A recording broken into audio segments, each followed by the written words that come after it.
कुरान तुम्हारे मुर्दों की बख्शिश के लिए नहीं आया है। बेशक। हाँ, जब कोई मरता मरता है ना तभी इनको मदरसा याद आता है। मोहतमिम साहब, सदर मदरसी साहब, अब्बा हमारे मर गए, कुरान खानी करवा दी, बख्शवा दीजिए। तो कुरान तेरे बाप की बख्शिश के लिए आया है। मेरा रब इरशाद फरमाता, इन्न हाज़ल कुरान यहदी लिल्लती ही अक़वम।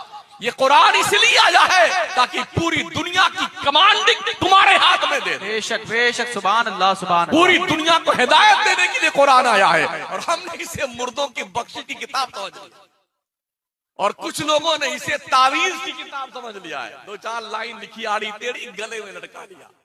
नमाज नहीं पढ़ते हो तो चाहे पूरा कुरान लड़का के घूमो, कुछ नहीं होने वाला है भाई साहब। हक फरमाया। हाँ, बेशक। हमारा सुन्नी इसी में मस्त है, हम बड़ा कट्टर सुन्नी है, और हम ही जन्नत में जाएंगे, तेरे बाप की जन्नत है।